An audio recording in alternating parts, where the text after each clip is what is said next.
she's in, won the race 12 months ago, and that's it. Away they go. Prix de la Paix, little awkward, maybe Wooded out of the stalls. Lady in France is also towards the back of the field. Air de Valence, Stilo Jet and the red and white of Liberty Beach are fast away. Glass Slippers is already joining in with them.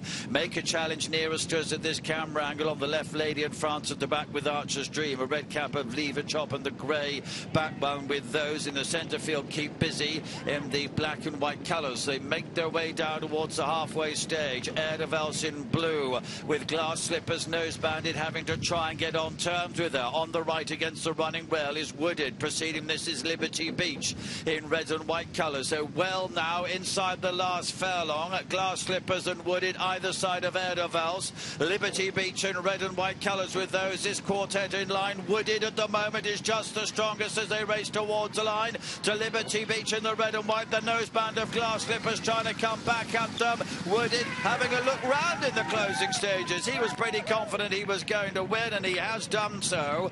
Glass Slippers in Liberty Beach with those. Flying home was Lady in France, who was a little outpaced in the early strides. Back one, so Stilo G behind that, and then came the dark jacket of Archer's Dream and Lever Chop, probably by the looks of things was the last one home. But look at that.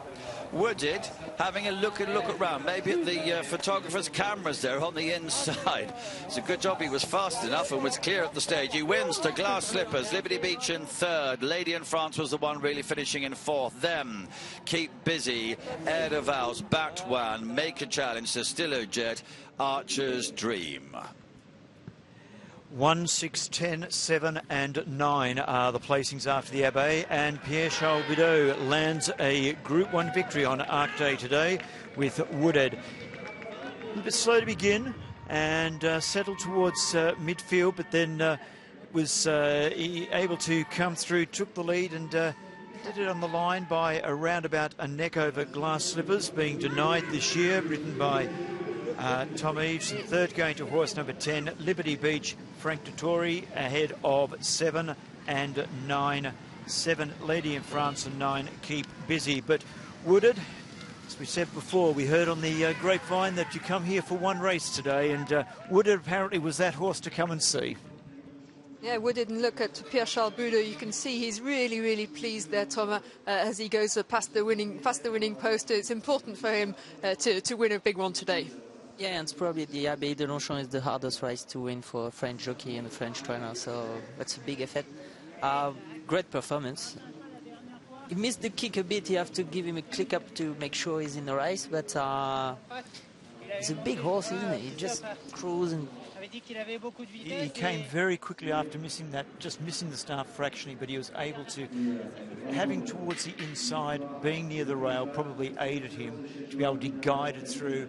And yeah, he's right, he's a very big horse, and Pierre-Charles Bidot about to be interviewed. Yeah, exactly. We'll try and catch up with him with Fanny later on. But Pierre-Charles Bidot, he's having an amazing season. He was third in the Arc earlier on, but he won the Prix de Diane. He's won countless Group 1s. He won the Prix du Moulin with Persian King. He's about 70 wins clear in the Jockeys Championship, which is just an absolutely amazing performance. Riding with such confidence. He gets called up.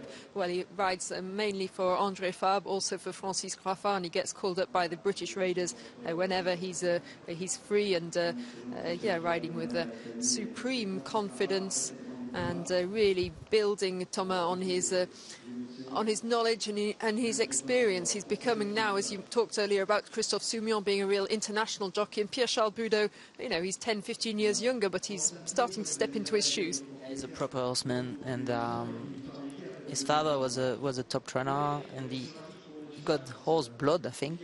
He's just now, he's a hard worker. He's working with André Fabre since a few years now, since his apprentice. Yeah, and we can catch up with him now with Fanny, Thomas. Pierre-Charles, well done. Wooded, he's fast, but he's also tenacious. He doesn't give up.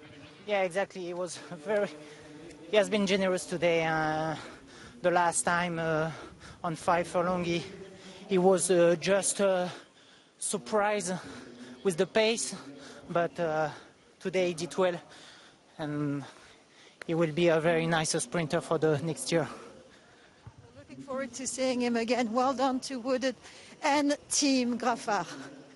Yeah, exactly. Pierre Charles pointing out for next year, because he's only a 3-year-old, he's still very inexperienced, these French horses. We don't really have this kind of 5 furlong, 1,000 metre programme for them, so that's why we often get beat. The French horses often get beaten by the British and Irish raiders. They're maybe just not quite tough enough, they're not quite fast enough out of the gates. So this horse really improving with experience, and yeah, really exciting sprinter for the future, because Francis was concerned that 5 furlongs might be too sharp for him.